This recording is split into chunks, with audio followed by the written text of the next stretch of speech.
ini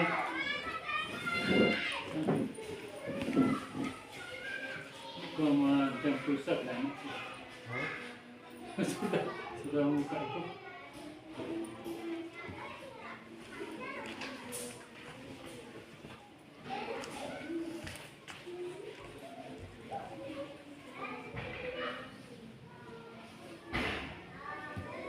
Gabung-gabungan video ya.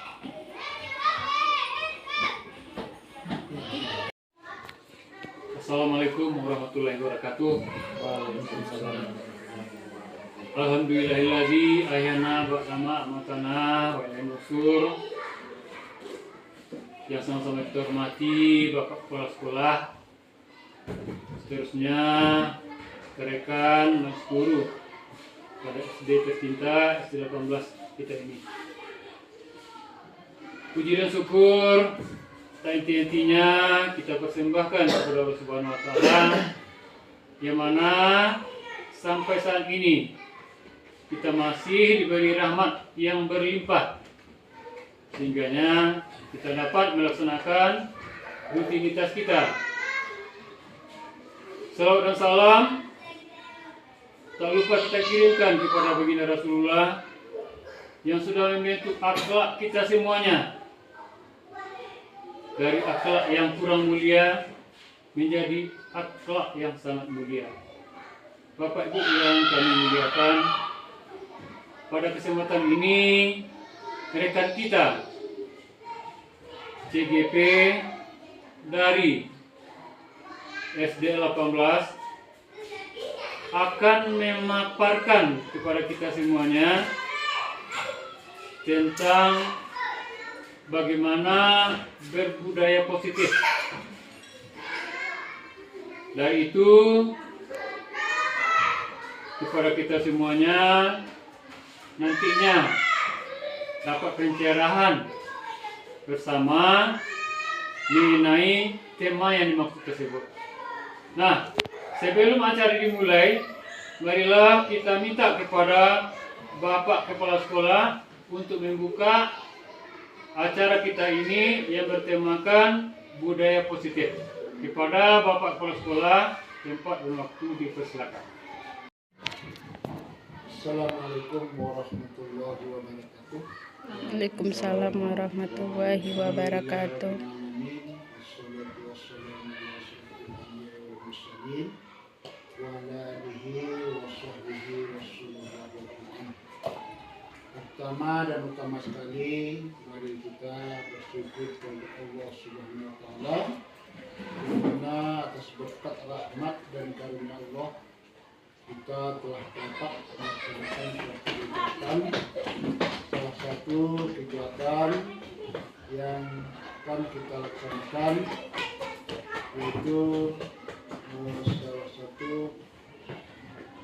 dari salah seorang guru kita yang sebagai calon guru penggerak akan memaparkan atau memberikan sebuah tema yang dimodul 41 yang berjudul budaya positif. Insyaallah mudah-mudahan bisa kita mendapat pencerahan dari materi tersebut.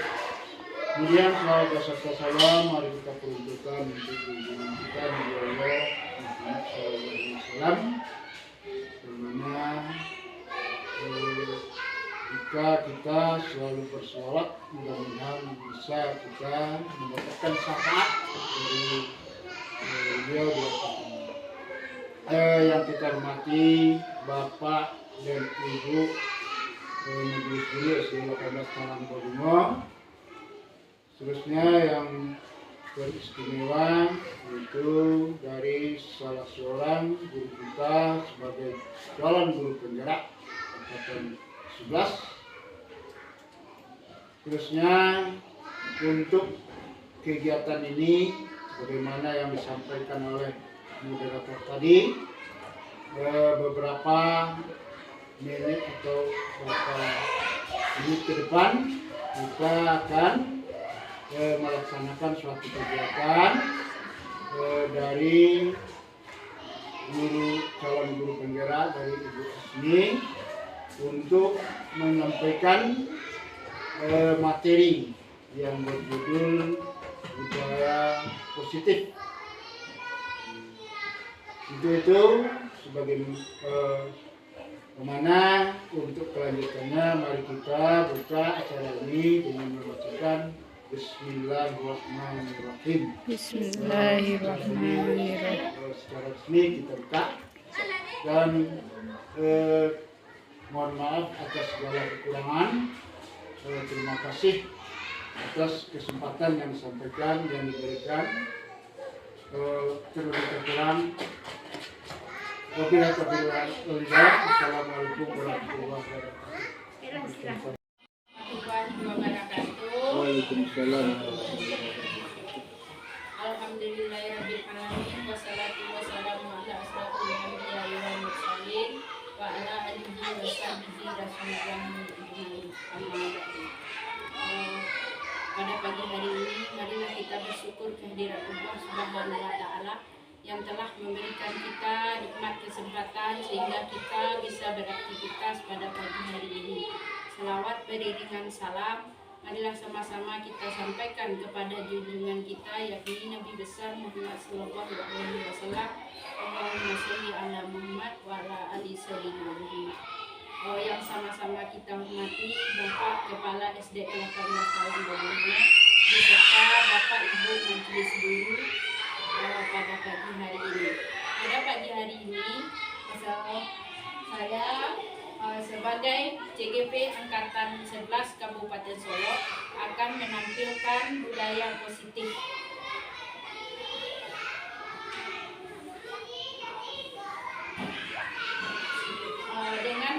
Dengan fasilitator Bapak Ikhwansa dan Ibu Praktek Pengajar Despa Haslina.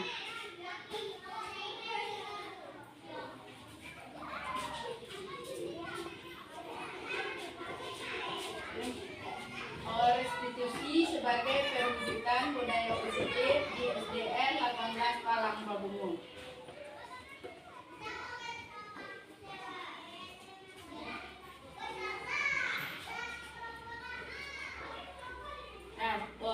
Untuk memberikan kita semangat dalam belajar, sekarang kita ice breaking dulu. Mohon Bapak Ibu untuk berdiri.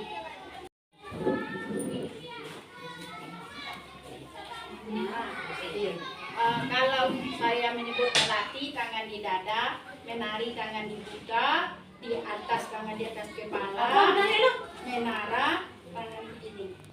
Nah, melatih tangan di dada, menari tangan dibuka, di atas tangan di atas kepala, menara tangan begini. Nah, sekarang kita mulai. Biar Bapak Ibu semangat untuk menerima pelajaran pada pagi hari ini. Melatih, menari di atas menara, di atas menara, melatih, menari, melatih, menari di atas menara, di atas menara, melatih, menari di atas menara, menari, melatih atas menara, melatih, menari, menari, melatih di atas menara. Alhamdulillah. Semangat untuk menerima pelajaran pada pagi hari ini.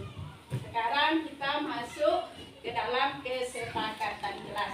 Sebelum kita memulai budaya positif, tentu ada kesepakatan yang harus kita lakukan di dalam kelas. Nah, Bapak Ibu silakan buat kesepakatan apa saja yang akan kita lakukan untuk belajar di dalam kelas.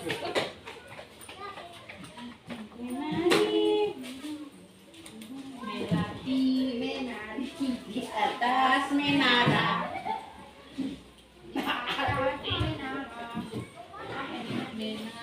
Di salang pengen CGP.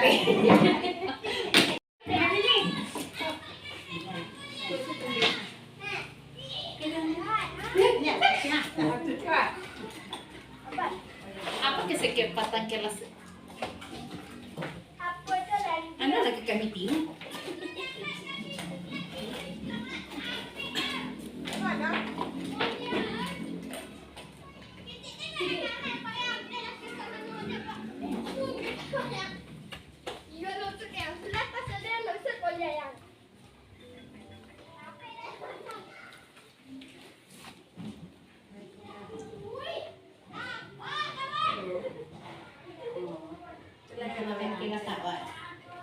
Ya, Bu.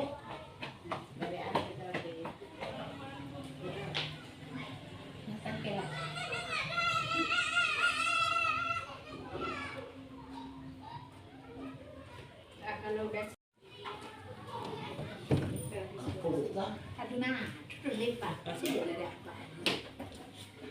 Itu seperti kelas itu.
Pagi hari ini, yang pertama hadir tepat waktu. Yang kedua, minta izin jika ada keperluan. Yang ketiga, dilarang bercanda. Yang keempat, dilarang merokok. Yang kelima, berbicara yang sopan. Yang keenam, membersihkan kelas agar rapi. Yang ketujuh, mematuhi tata tertib sekolah. Yang berikutnya, siswa tidak boleh terlambat. Siswa yang piket hadir lebih dahulu. Yang berikutnya, tidak boleh berbicara saat guru menerangkan pelajaran. Yang berikutnya, kita melakukan kegiatan penuh semangat. Yang berikutnya, datang tepat waktu, menggunakan kata-kata yang baik, siap belajar. Berarti itulah kesepakatan jelas kita pada pagi hari ini. Nah, sekarang kita masuk ke dalam materi.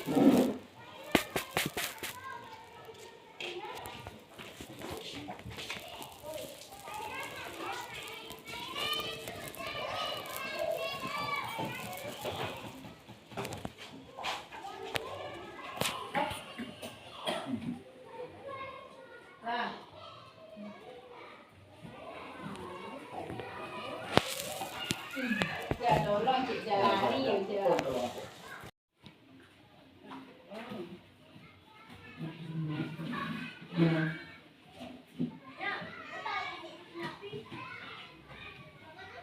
Ada 6 topik. Nah, yang pertama, disiplin positif dan nilai-nilai kebajikan. Yang kedua, teori motivasi, hukuman dan restitusi. Yang ketiga, keyakinan kelas. Yang keempat, kebutuhan dasar manusia. Yang kelima, 5 posisi kontrol. Sedangkan materi yang keenam, segitiga restitusi. Sekarang kita masuk materi yang pertama, disiplin positif atau disebut juga dengan budaya positif. Mungkin dari Bapak Ibu tahu apa itu budaya positif? Perilaku yang baik. Perilaku yang baik. Terus apa lagi? Kebiasaan yang baik. Bagus. Apa lagi? nilai-nilai dan norma.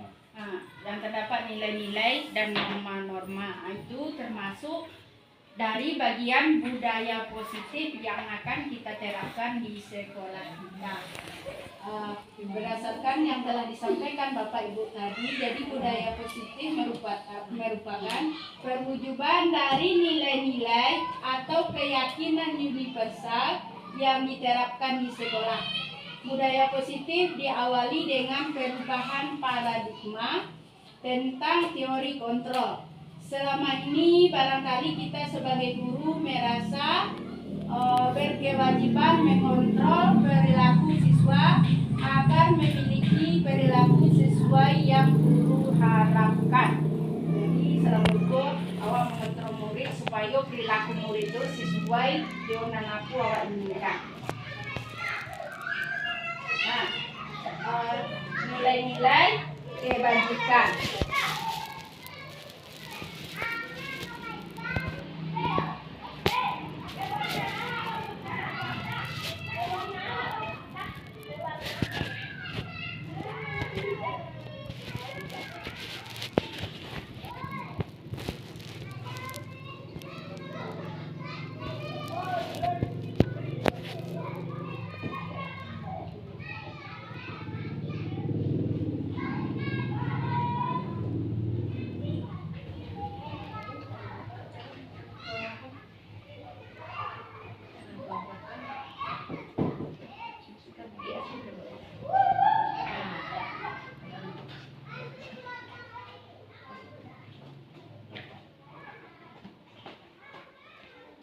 Nilai-nilai kebajikan yang pertama yaitu profil pelajar Pancasila. Di profil pelajar Pancasila ini yang pertama beriman dan bertakwa kepada Tuhan Yang Maha Esa. Yang kedua, Bapak Ibu, yang kedua mandiri. Yang ketiga bernalar kritis. Yang keempat berwawasan global. Yang berikutnya kebinekaan global. Berkebinekaan global. Yang berikutnya kreatif dan berakhlak mulia. Gotong royong. Mandiri, kreatif. Berarti itu profil pelajar Pancasila. Itu nilai-nilai. Yang berikutnya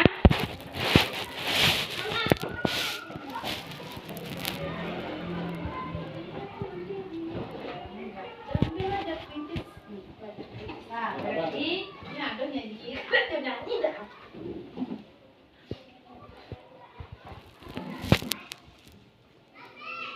Nah, sekarang kita masuk Ibu Primary Year Program. Yang pertama ini ada toleransi. Yang kedua rasa hormat. Yang ketiga integritas. Yang keempat mandiri. Yang kelima menghargai. Yang keenam antusias. Yang ketujuh ada empati. Yang kedelapan keingintahuan. Yang ke-9 kreativitas. Yang ke-10 kerjasama. Yang ke-11 percaya diri. Dan yang ke-12 komitmen. Itu Ibu Primary Year Program. Itu program pemerintah yang harus diterapkan di sekolah. Yang berikutnya 9 pilar karakter Indonesia. Ini 9 pilar karakter Indonesia. Yang pertama cinta Tuhan dan segenap ciptaannya. Berarti kita sebagai makhluk ciptaannya harus cinta kepada Sang Pencipta. Yang kedua kemandirian dan tanggung jawab. Berarti di sini harus ada sikap mandiri dan tanggung jawab. Yang berikutnya kejujuran. Yang keempat hormat dan santun. Yang kelima dermawan, suka menolong dan gotong royong. Yang berikutnya percaya diri, kreatif dan kerja keras. Yang berikutnya kepemimpinan dan keadilan. Yang berikutnya baik dan rendah hati. Sedangkan yang terakhir toleransi, kedamaian dan kesatuan. Itu 9 pilar karakter.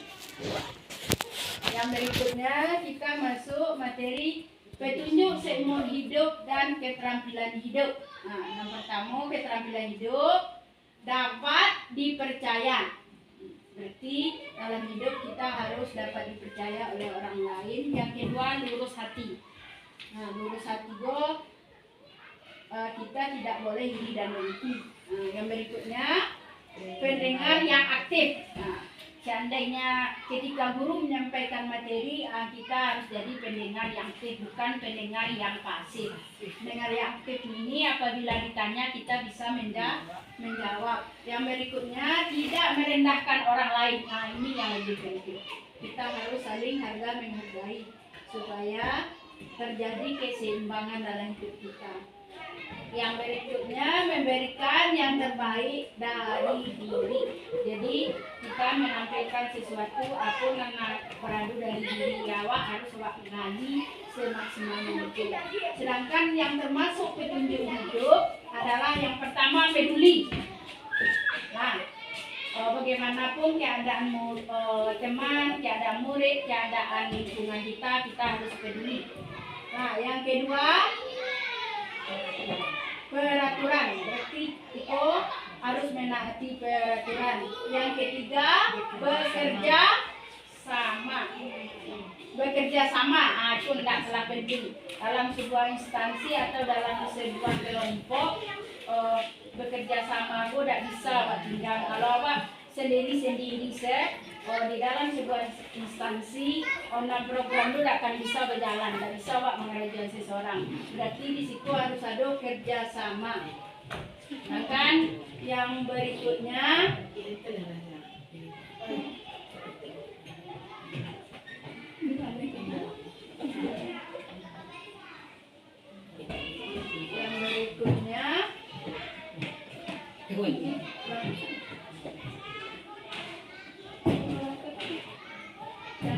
yang pertama peduli,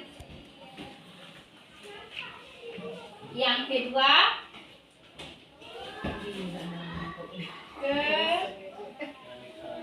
keanekaragaman, yang ketiga kebersihan. Nah, itu nilai-nilai kebajikan. Yang keempat komitmen, yang kelima belas kasih. Belas kasih. Yang berikutnya percaya diri. Yang berikutnya bertujuan.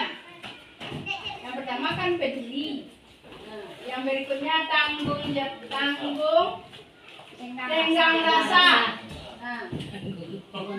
Dan yang terakhir gotong royong. Nah, itu yang peduli. Sedangkan yang termasuk sifat rajin, yang pertama keberanian.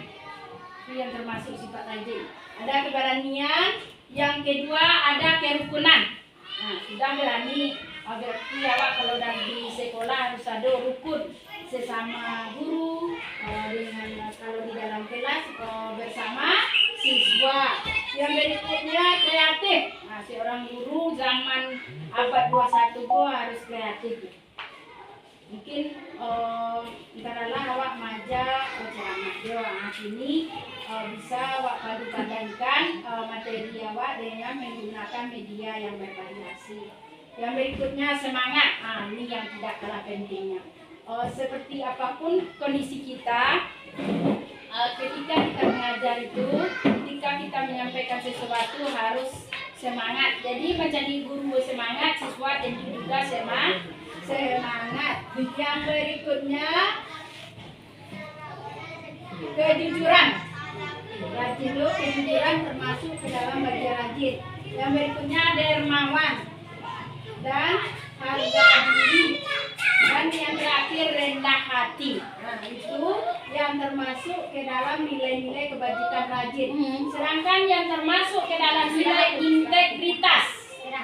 Yang pertama kebahagiaan. Yang kedua keadilan. Yang ketiga baik hati. Yang keempat kesetiaan. Yang kelima berprinsip. Yang keenam bersahaja. Yang ketujuh keteraturan. Yang kedelapan kedamaian, dan yang kesembilan keteguhan hati. Itu yang masuk integritas. Sedangkan yang masuk rasa hormat, yang pertama adanya sikap tanggung jawab. Yang kedua pengabdian. Yang ketiga bijaksana. Yang keempat bersyukur. Yang kelima toleransi. Yang keenam percaya. Sedangkan yang ketujuh lurus hati. Yang kedelapan ketegasan. Yang kesembilan pengertian. Itu nilai-nilai kebajikan yang harus ada di dalam diri seorang pendidik. Nah, ya sekarang kita masuk ke dalam hukuman, konsekuensi, dan restitusi. Mungkin Bapak Ibu tahu apa itu hukuman. Hukum dari pelanggaran. Hukuman, sanksi atas perbuatan yang dilakukan. Berarti sekarang kita masuk hukuman adalah cara untuk melakukan pengarahan agar tingkah laku bisa sesuai dengan perilaku secara umum, mengingat sebuah hukuman diberikan jika tingkah laku yang tidak diharapkan ditampilkan di depan umum. Jadi konsekuensi dari sesuatu yang kita perbuat itu disebut dengan hukuman.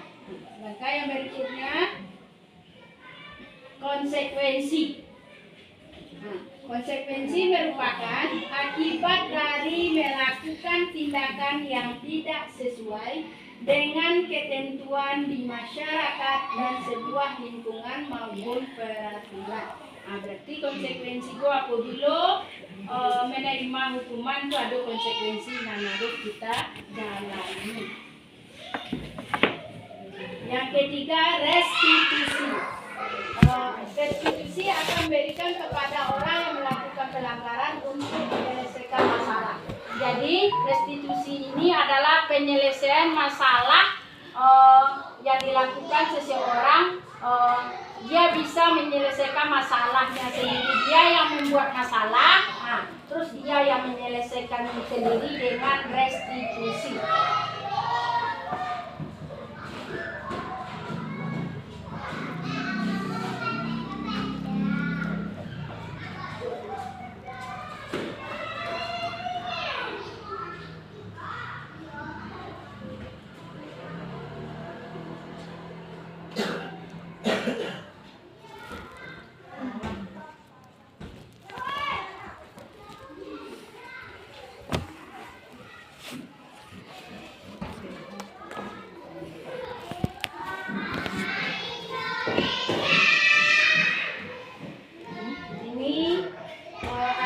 Identitas gagal. Yang pertama hukuman.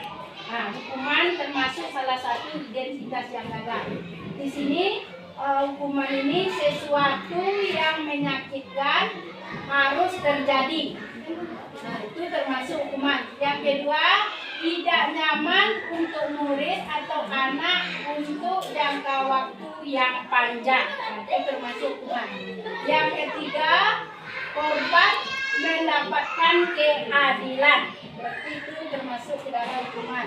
Yang keempat, murid atau anak akan tersakiti. Berarti itu termasuk ke dalam hukuman atau identitas yang gagal. Yang berikutnya, perilaku pasif agresif meningkat. Itu hukuman. Yang berikutnya, sistem tidak akan berjalan bila murid tidak takut. Jadi kok tidak ada rasa takut di murid, berarti hukuman tidak akan berjalan. Yang berikutnya, peraturan adalah kamu harus. Jadi, yang berikutnya, murid atau anak membenci peraturan. Itu termasuk ke dalam hukuman. Sedangkan perilaku negatif yaitu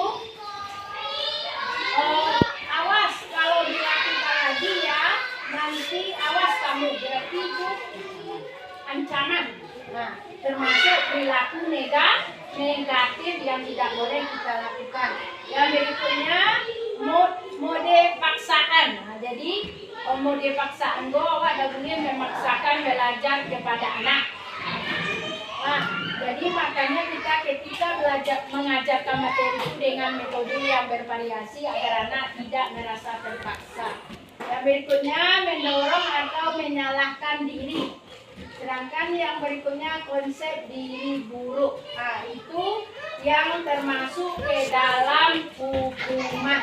Sedangkan identitas sukses berarti yang tadi hukuman itu disiplin lah.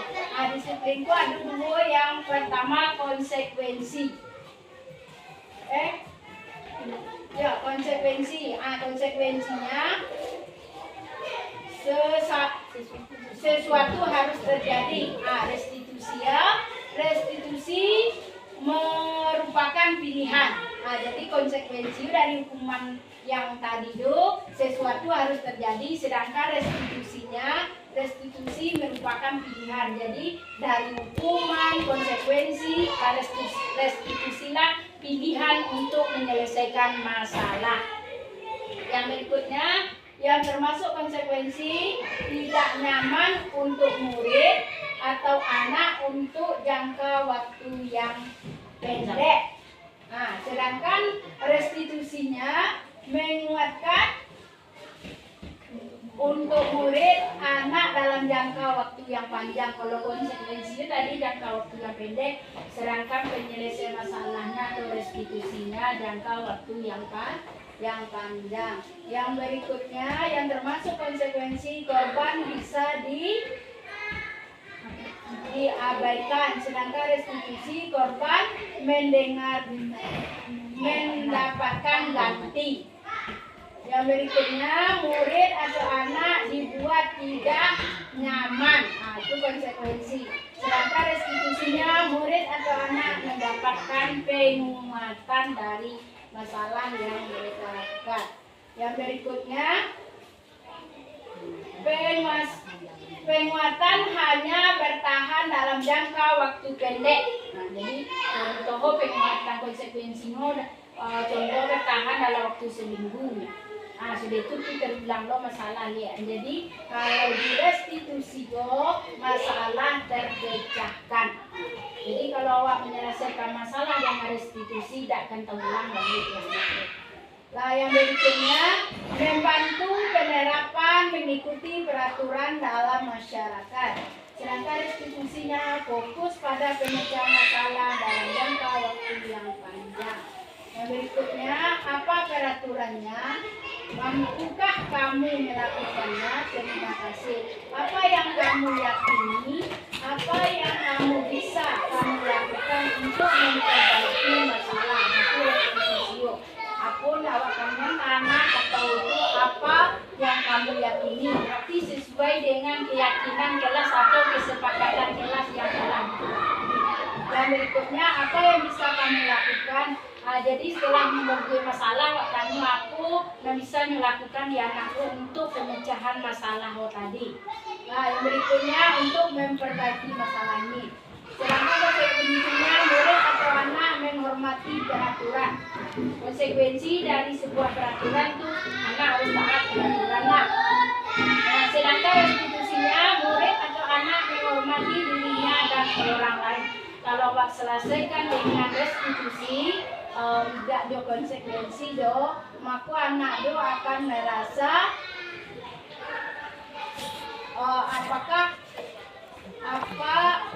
murid akan menghormati dirinya dan orang lain. Jadi dia merasa bisa menghormati diri karena bisa menyelesaikan masalah dan bisa juga menghormati orang lain. Nah, sedangkan kalau sifatnya netral, lakukan apa yang saya katakan. Sedangkan sifat positif, apakah hal ini yang sesungguhnya ingin kamu lakukan? Nah, itu sifat positif dari restitusi. Sedangkan netralnya berikutnya stimulus atau respon. Nah, yang positifnya teori kontrol. Sedangkan yang netral berikutnya mendorong kepatuhan. Nah, mendorong disiplin positif. Yang berikutnya konsep diri baik, konsep diri kuat. Nah, dari tadi konsekuensi konsep diri baik menjadi konsep diri menjadi kuat.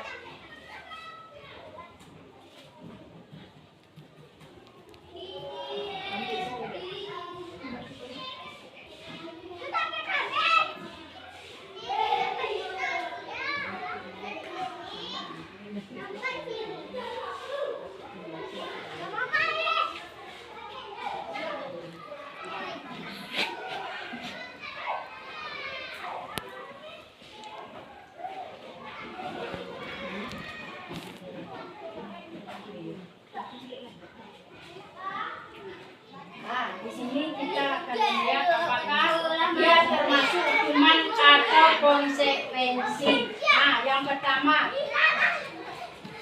Nah, di sini untuk pertanyaan yang pertama, apakah itu mencatat 100 kali di dalam buku kalimat saya tidak akan terlambat lagi karena terlambat ke sekolah, itu apakah termasuk konsekuensi atau hukuman?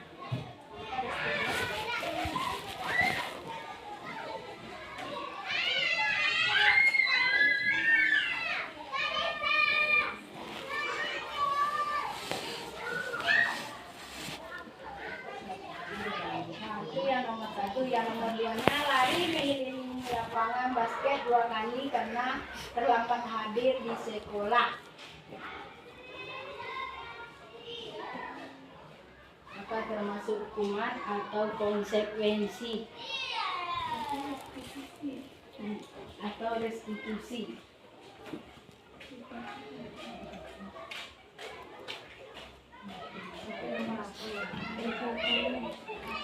Yang nomor 3, murid diminta untuk push up 15 kali karena tidak menggunakan masker di sekolah.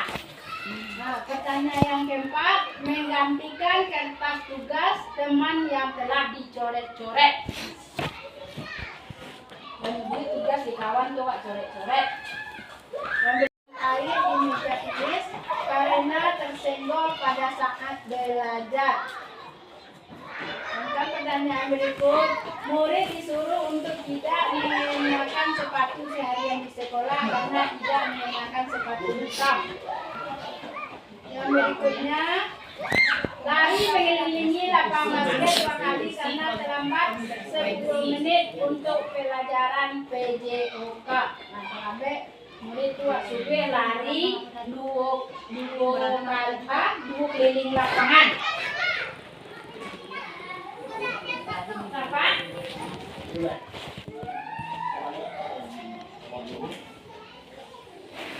Nomor 2 apa? Lari mengelilingi lapangan basket 2 kali karena terlambat hadir. Nomor 1 catat 100 kali. Di dalam buku kalimatnya saya ya. Konsekuensi hukuman apa itu? Restitusi.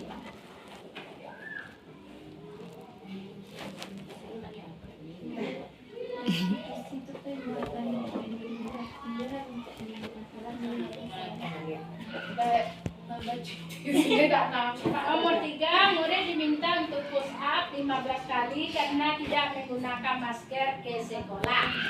Itu yang kedua. Yang keempat, menggantikan kertas tugas teman yang telah dicoret-coret. Nomor 7, Bu. Nomor 7. Lari mengelilingi lapangan basket 2 kali karena terlambat 10 menit untuk pelajaran PJOK. Maka konsekuensikan atau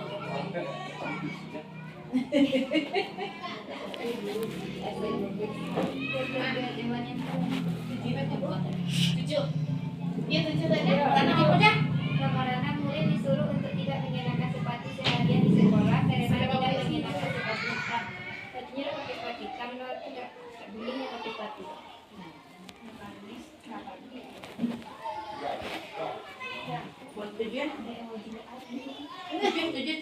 Nomor 7, lari mengelilingi lapangan. Nah ini terlambat 10 menit, Wati. Punya lari ya. mengelilingi lapangan basket 2 kali untuk pelajaran saja.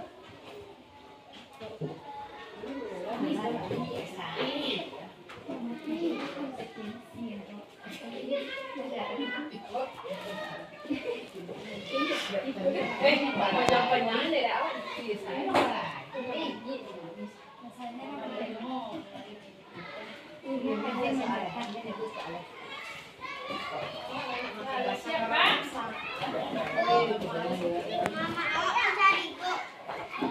Turu-turunya lek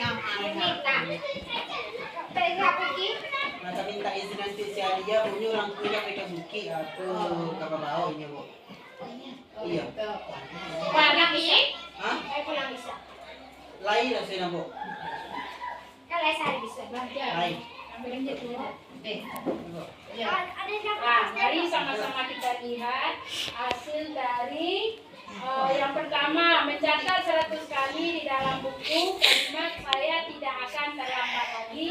Itu termasuk hukuman. Nah, tepuk tangan dulu. Termasuk hukuman. Nah, yang kedua, lari mengelilingi lapangan basket 2 kali karena terlambat hadir di sekolah. Itu termasuk ke dalam hukuman. Hukuman.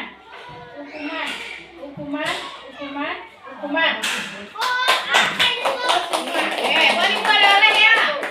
Yang berikutnya, murid diminta untuk bersiap 15 kali karena tidak menggunakan masker dan seragam. Itu termasuk hukuman.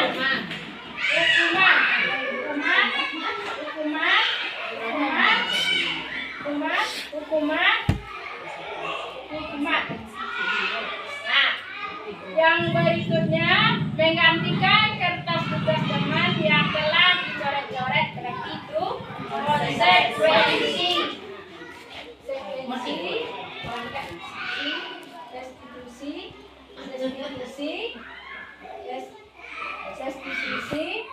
Restitusi.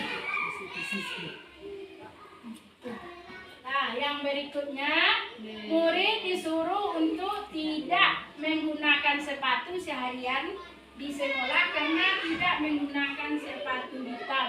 Itu termasuk Hukuman. Hah? Konsekuensi. Itu hukuman di luar. Hukuman. Ya. Hukuman.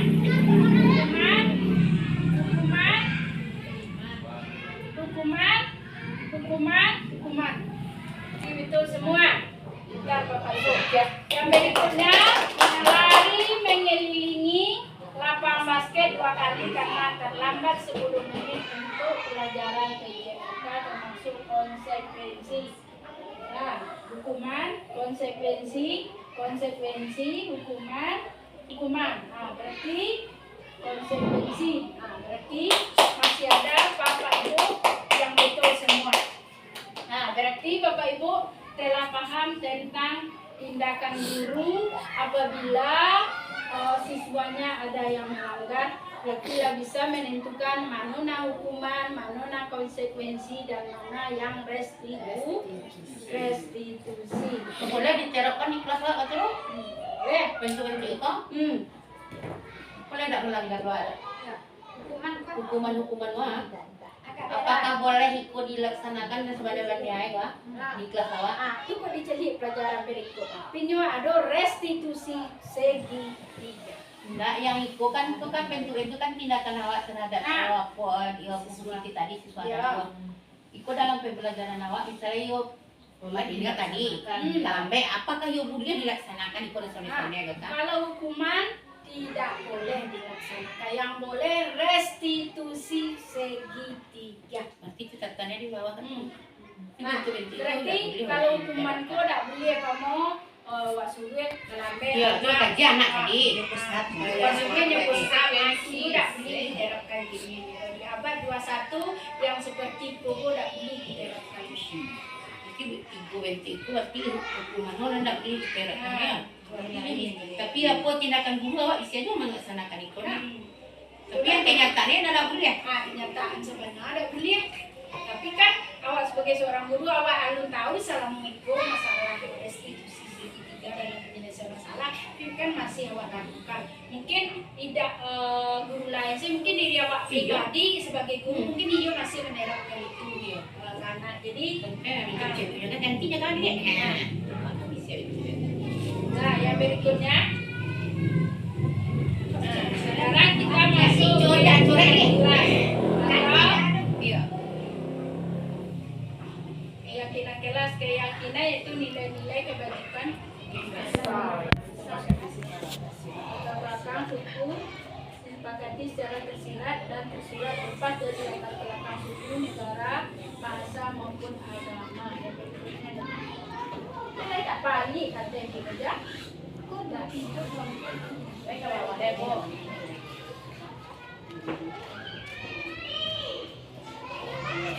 Adapun nilai-nilai kebajikan tersebut bisa seperti keadilan, kehormatan, peduli, integritas, kejujuran, pelayanan, keamanan, kesabaran, tanggung jawab, mandiri, berprinsip, keselamatan, kesehatan, dan masih banyak lagi nilai-nilai kebajikan universal, itu nilai kebajikan secara menyeluruh.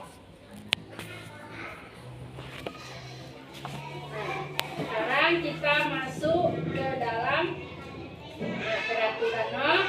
Selalu kembalikan buku ke tempatnya. Keyakinan kelas 1 itu termasuk ke dalam keyakinan kelas 1 itu mengembalikan buku ke tampeo. Apakah tanggung jawab? Isi bu tanggung jawab. Tuh.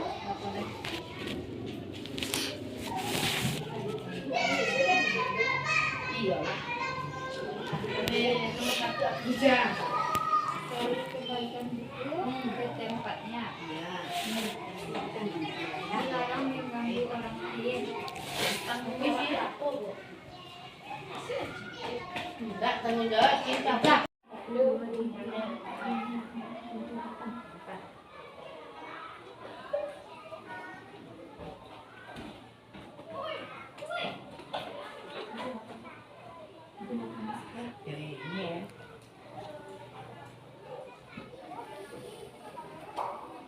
Siapa? Jangan terjadi kekurangan atau koridor.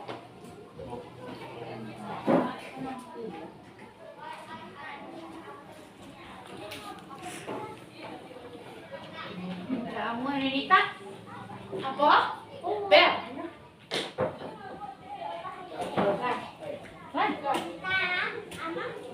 Rapek dari saya.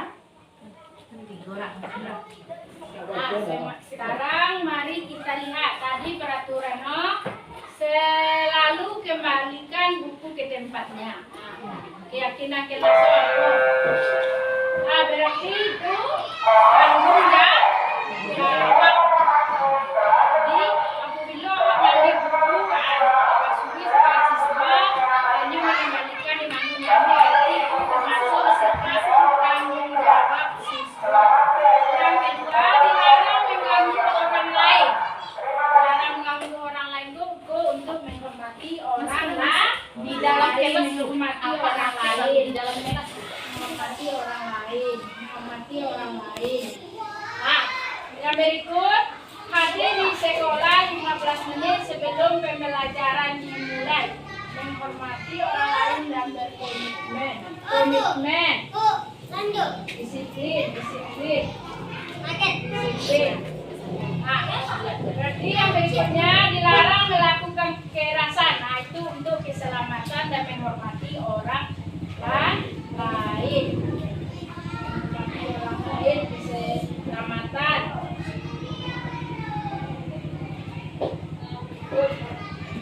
Nah, yang berikut dilarang menggunakan narkoba.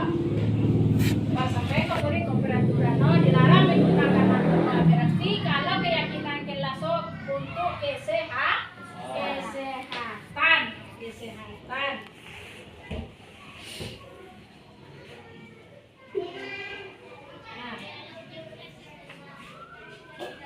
Nah, yang berikutnya gunakan masker.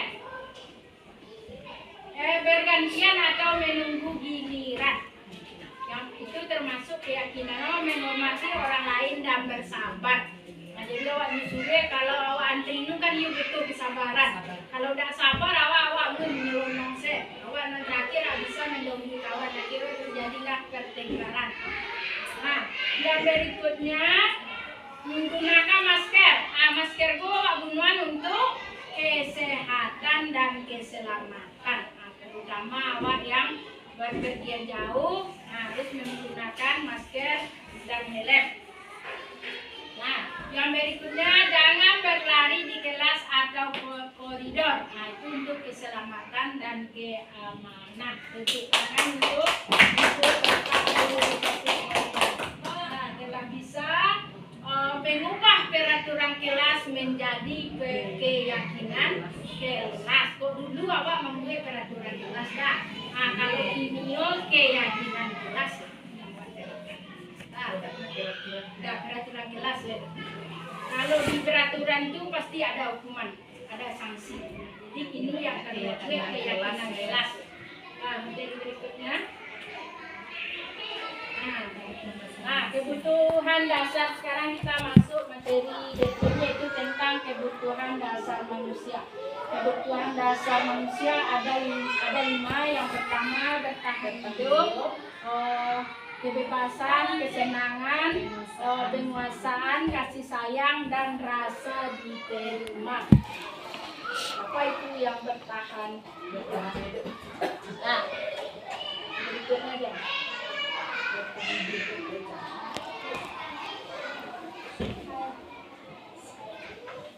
Nah, kebutuhan bertahan hidup atau survival merupakan kebutuhan yang bersifat fisiologis untuk bertahan hidup, misalnya kesehatan, rumah, dan makanan. Jadi kesehatan awak, rumah, dan makanan itu termasuk kebutuhan untuk bertahan hidup. Kalau tak ada makanan, tak ada rumah, dan badan awak tak sehat, apakah awak akan memenuhi kebutuhan untuk bertahan hidup. Nah, yang berikutnya, yang kedua, yaitu kasih sayang dan rasa diterima. Kebutuhan akan kasih sayang dan rasa diterima termasuk ke dalam kebutuhan psikologis, di mana anak ingin disukai dan diterima oleh lingkungan dengan baik. Jadi itu perlu ada di sekolah, Bapak Ibu, rasa kasih sayang. Kalau ada rasa kasih sayang dari guru kepada murid, atau nyuma rasu diterima kehadiran. Tapi kalau udah ada rasa kasih sayang awak ke murid, nyu akan merasa dijauhi.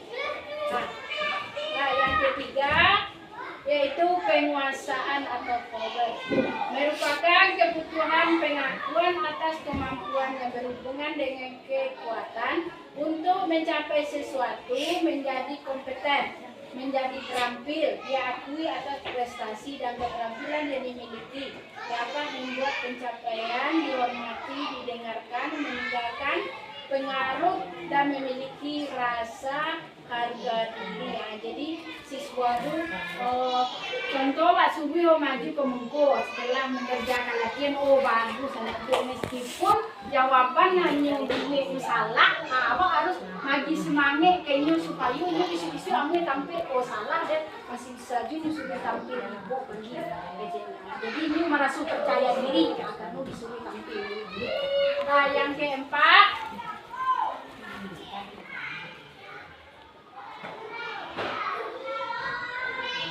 kebebasan. Anak-anak dengan kebutuhan kebebasan yang tinggi menginginkan jika mereka perlu banyak bergerak, menyukai hal-hal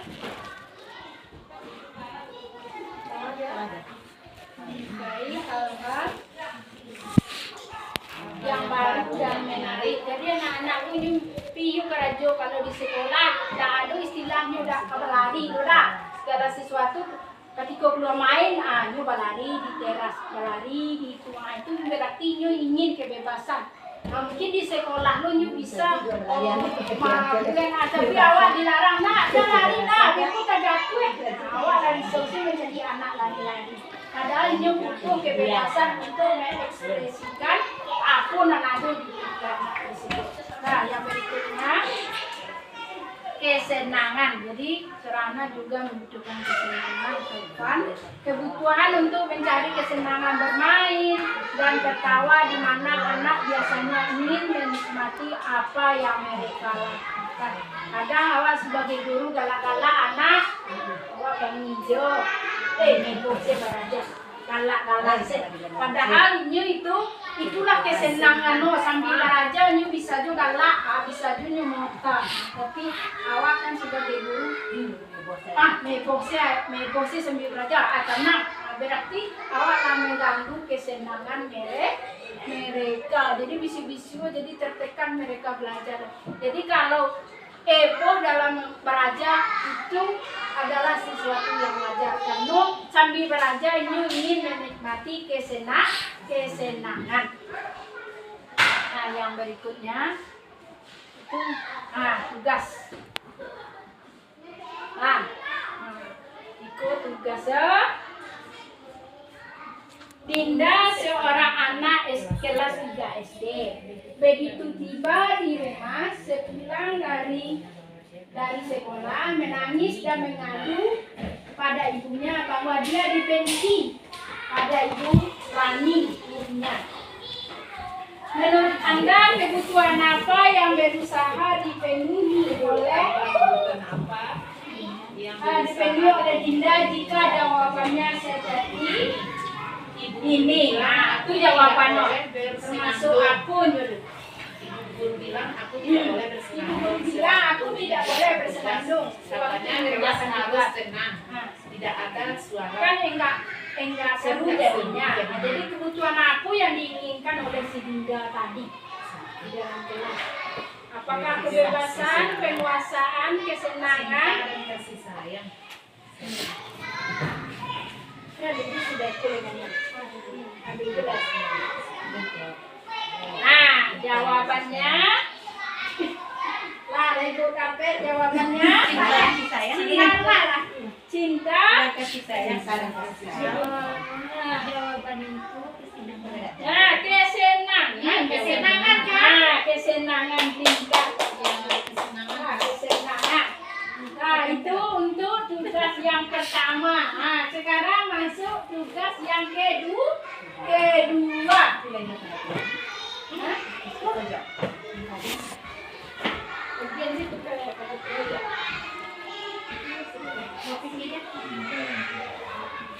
Nah, ibu guru tidak menyapaku hari ini, padahal aku pakai jepit rambut baru. Jadi aku yang menginginkan Dek si Dinda punya pakai jepit rambut baru. Tapi ibu guru tidak ada nyapaku do si Dinda. Yo, aku yang menginginkan di si Dinda kebebasan, cinta dan kasih sayang atau lope-lope dan kesenangan. Lope-lope? Iya.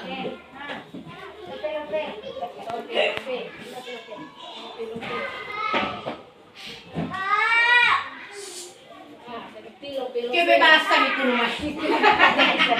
Salah, cinta dan kasih sayang. Mengharapkan cinta dan kasih sayang dari ibu gurunya, anak Nawa sebagai guru dan sayangnya apa dan ibu jadi Pakai jilbab baru awak kini nak. Jadi aku pakai sepatu baru. Nah, berarti ini betul diperhatikan dan disayangi. Pakai jilbab baru. Yang berikutnya, pertanyaan berikutnya. Aku sebel, gambarku tidak rapi, malah ibu guru tunjukin ke teman-temanku di depan kelas. Aku minta. Lah gambar udah rapi, tapi malah ditunjukkan deh guru di muka kawan-kawannya.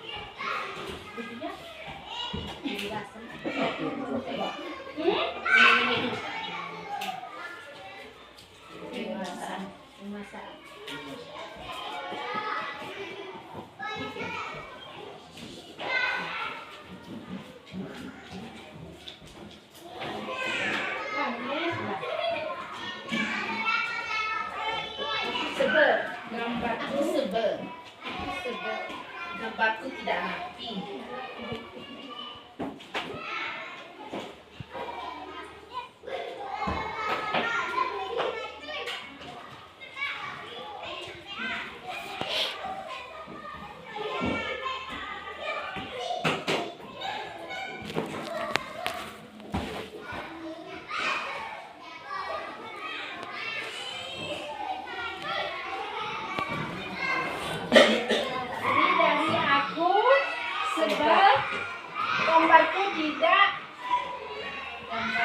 gambarku tidak rapi.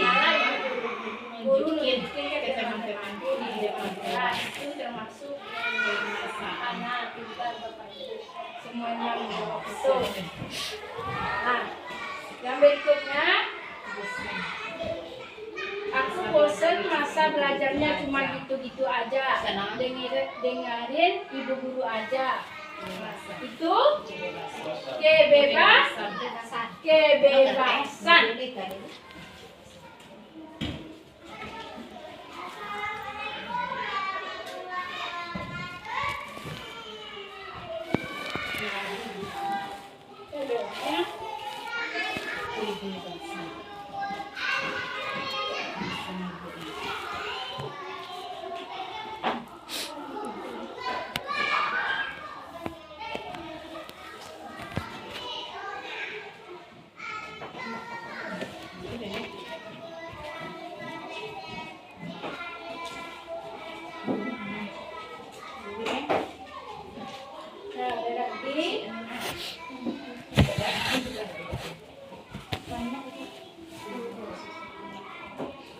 Bosan belajar cuma gitu-gitu aja lah, itu kebebasan.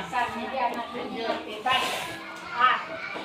Jadi materi berikutnya yaitu masuk 5 posisi kontrol. Posisi kontrol. Apa yang 5 posisi kontrol? Nah, 5 posisi kontrol motivasi. Yang kedua, identitas gagal.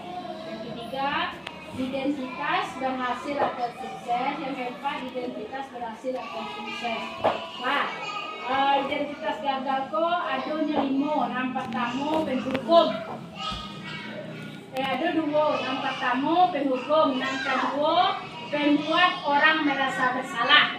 Sedangkan yang termasuk identitas berhasil atau sukses, ada sebagai teman, ada sebagai pemantau. Sedangkan identitas berhasil atau sukses ada 1, yaitu sebagai manajer.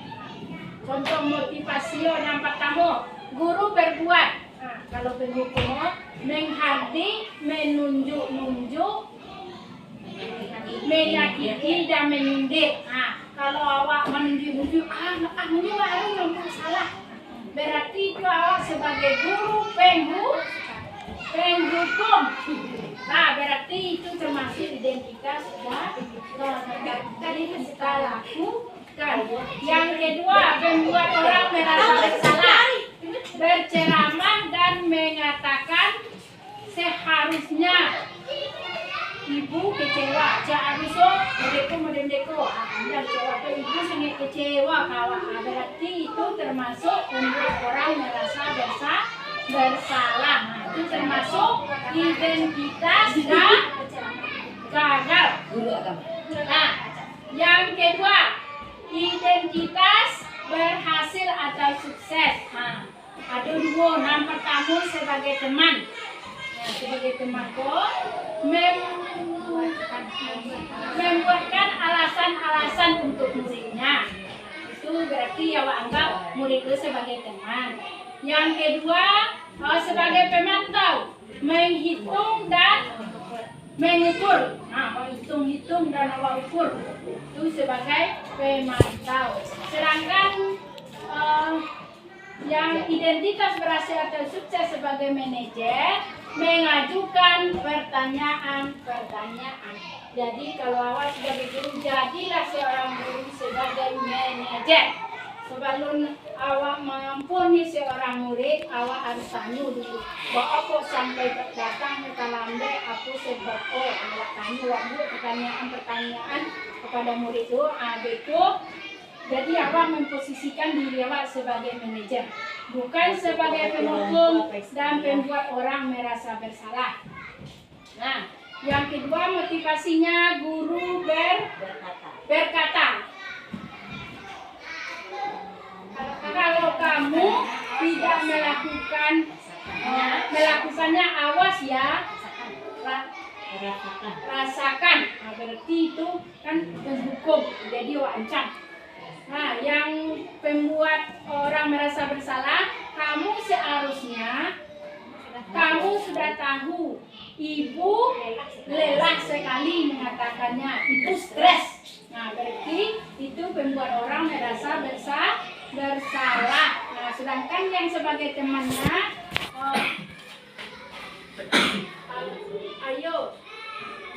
ayolah lakukan demi ibu. Nah, contoh awak karajuan, karajuan lah demi ibu koda karajuan beku ibu juga melodi pak para. Nah, itu awak siswa sebagai teman. Nah, sedangkan sebagai pemantau apa peraturannya. Jadi sebagai pemantau awak kembalikan apa peraturan kelas tadi awak buat. Kan karena sedangkan sebagai manajer apa yang harus kita yakini. Nah, jadi awak tanya apa keyakinan kelas yang dibuat tadi. Nah, itu yang karena. Nah, yang ketiga motivasinya masuk.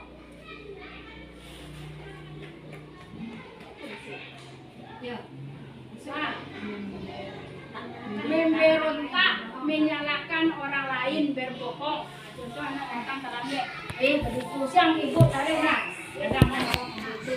Nah, dari situ sebagai penghukum.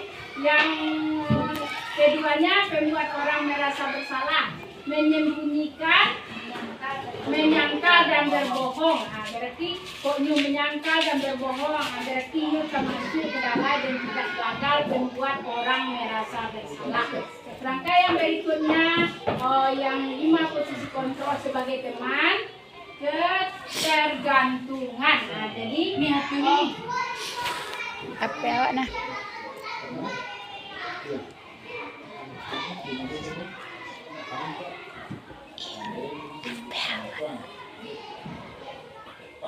Bu.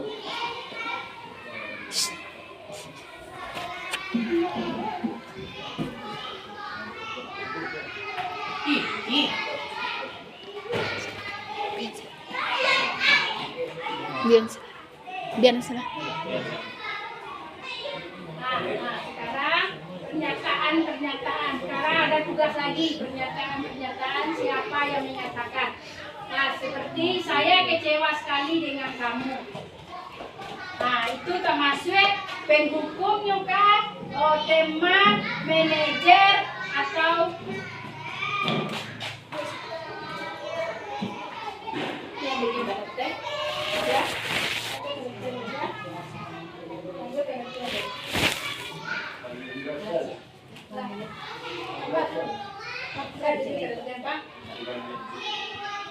Nah, berarti gue di situ siapa yang menyatakan saya kecewa sekali dengan kamu. Apakah termasuk hukuman membuat orang merasa bersalah, atau sebagai teman, atau sebagai manajer? Kamu tidak pernah benar melakukannya. Ayolah lakukan demi ibu atau bapak. Yang ketiga, apakah kan ada hukuman membuat orang merasa bersalah, teman, manajer.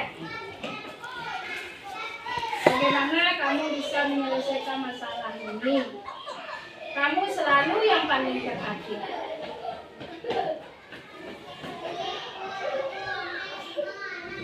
Itu di mana posisi kita? Apakah sebagai penghukum, atau membuat orang merasa bersalah, atau sebagai manajer, atau sebagai teman?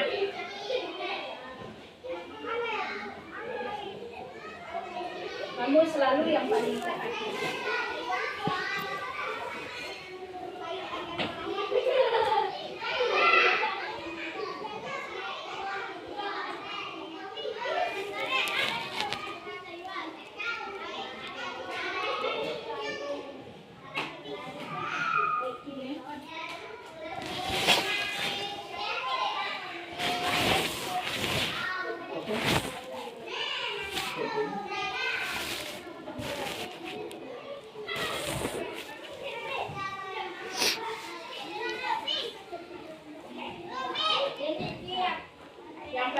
Pernyataan pertama, saya kecewa sekali dengan kamu, itu membuat orang merasa bersalah, membuat orang merasa bersalah.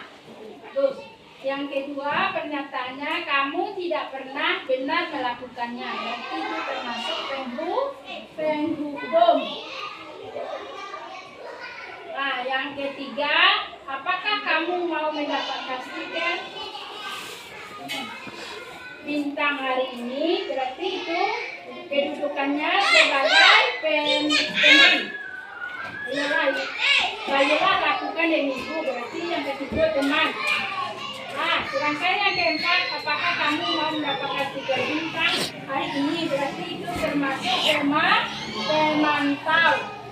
Sedangkan yang berikutnya, bagaimana kamu bisa menyelesaikan masalah hari ini? Nah, berarti itu memposisikan diri sebagai manajer. Nah, yang berikutnya, kamu selalu yang paling terakhir. Berarti itu penghukum. Nah, itu 5 posisi kontrol. Sekarang kita masuk ke dalam segitiga restitusi. Nah, segitiga restitusi ini yang pertama menstabilkan identitas. Nah, yang kedua validasi tindakan yang salah. Yang ketiga menanyakan keyakinan. Nah, yang pertama menstabilkan identitas. Nah, menstabilkan identitas untuk membuat anak dan merasa gagal karena berbuat salah menjadi positif terhadap dirinya. Guru berkata, berbuat salah itu hal yang manusiawi. Tidak ada manusia yang sempurna. Bapak Ibu juga buat salah. Kita pasti bisa menyelesaikan permasalahan ini. Kali itu memanggil siang balik itu minggu besok Siapa yang benar, siapa yang salah. Kurang balik dengan pemari untuk menyelesaikan masalah. Kalau kamu menyalahkan dirimu sendiri terus-menerus, apakah kamu bersikap baik pada dirimu sendiri? Jadi menstabilkan identitas maksud risiko. Nah, awak imbau anak, sudah itu wak kecil ibu pernah juga ibu semasuk sekolah dulu pernah juga lambat datang ke sekolahnya, pernah juga ibu kebui salah, pernah juga ibu tak memakai pakaian seragam lengkap, pernah juga ibu tak pakai topi, atau pernah juga ibu terlambat bangun. Nah, jadi awak buatkan diri anak dengan membawa ke diri awak, pas awak pernah melakukan itu. Dan awak kecil anak bahwa setiap manusia itu tidak pernah membuat kesalahan, pasti ada yang membuat kesalahan. Jadi dengan awak menstabilkan identitas itu, anak-anak tadi itu tidak merasa takut, tidak merasa bersalah loh, terlambat ada itu. Itu di sekolah pasti awak berani guru. Dengan adanya restitusi segitiga bisa awak menstabilkan identitas awak, bawa ke diri awak, masa awak pernah melakukan hal itu. Sedangkan yang kedua,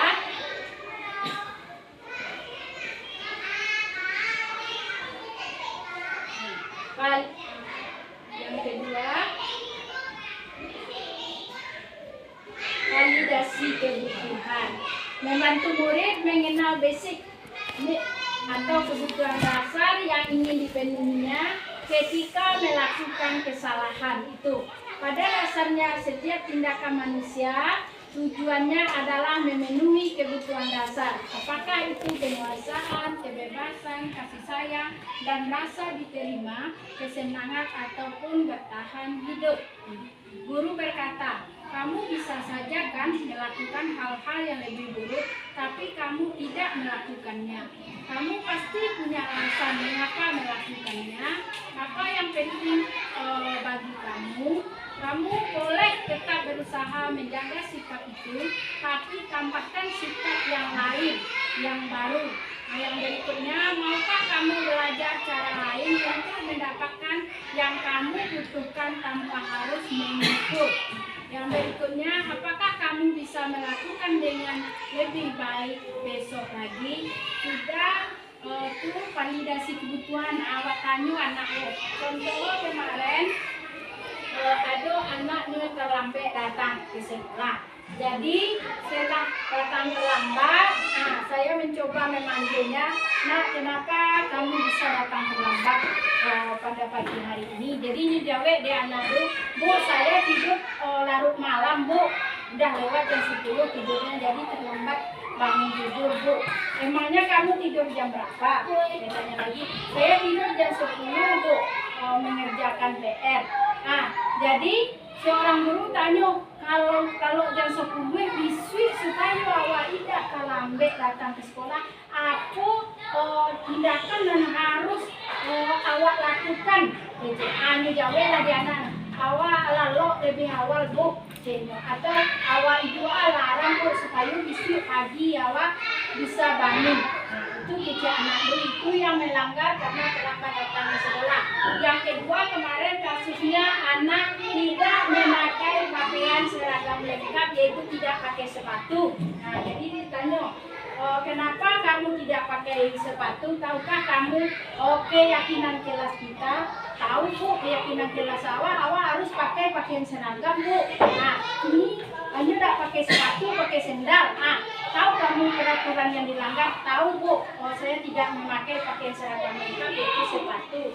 Nah, kok tidak pakai sepatu datang hari ke sekolah bu? Sepatu awak basah petang bu. Nah, tanya deh guru dia. Tapi kan kemarin tidak ada hujan, kok sepatunya basah sekarang? Kemarin awak pulang sekolah bu, awak injak aji bu, jadi sehingga sepatu awak basah. Laki bu di rumah awak cuci sepatu awak bu. Nah, jadi maka pilih awak pakai sendal bu. Apa cara menyelesaikan masalah itu supaya bisu-bisu tidak terulang kecil seorang ibu. Bisu awak pulang sekolah bu, kalau seandainya sepatu awak basah bu, awak akan cuci sepatu awak pulang sekolah bu, atau pulang sekolah ketika di jalan kalau nampak becek bu, awak akan hindari bu supaya sepatu awak tidak kotor dan bisa berpakaian seragam lengkap bu. Nah, itu pertanyaan. Yang berikutnya yang ketiga, menanyakan keyakinan. Anak melihat kesalahannya dihubungkan dengan nama, norma sosial dan nilai-nilai yang mendasari manusia berinteraksi dengan orang lain.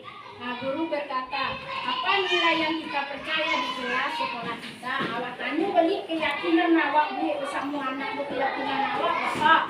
Kalau dia tidak berpakaian seragam berarti ini jawab, berarti awak keyakinan kelas awak pertama harus berpakaian seragam lengkap. Kecil anak berarti anak yang berbuat masalah bisa menyelesaikan masalahnya sendiri dengan restitusi segitiga. Jadi bisi-bisi kalau ada anak yang membuat masalah, awak tanya dengan pemecah masalah dengan restitusi segitiga. Awak tanya anak yang saat ini adalah setelah awak menangkan materi tadi bahwa perasaan Bapak Ibu.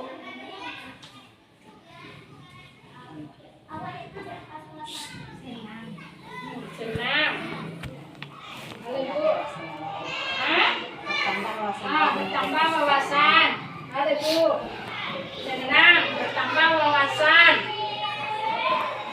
Halo Bu. Berarti perasaan awak saat ini ada senang dan bertambah wawasan. Yang kedua, setelah mengikuti materi pembahasan atau diseminasi pada hari ini, saya jadi paham bahwa apa Bu? Nah, tidak memaksakan kehendak kepada anak. Dan kita sebagai guru harus banyak belajar. Walaupun awak guru harus lebih banyak belajar. Nah, yang ketiga, target saya selanjutnya adalah, nah, jadi untuk selanjutnya aku target awak dalam mengajarkan materi-materi kepada anak. Nah, meningkatkan kualitas. Itu menggunakan media yang bervariasi dalam mengajar supaya anak tidak bosan. Mungkin itu saja penyampaian dari saya. Kalau ada kata-kata saya yang salah, saya mohon maaf. Bila itu hidayah. Assalamualaikum warahmatullahi wabarakatuh. Hari ini hanya kenapa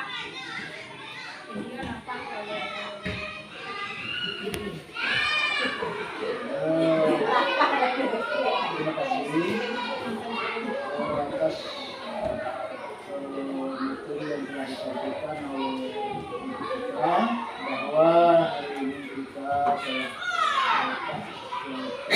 ilmu yang baru yang dibawa oleh Undip untuk menjadikan pembelajaran itu yang menyenangkan dan melaksanakan budaya yang positif untuk anak-anak kita.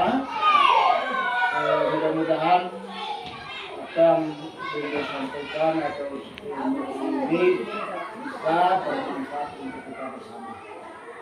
Jadi mungkin itu saja pendapat dari saya sebagai kepala sekolah. Dan selanjutnya kami mengucapkan terima kasih yang sebanyak-banyaknya atas penyumbang materi yang disampaikan oleh Assalamualaikum warahmatullahi wabarakatuh.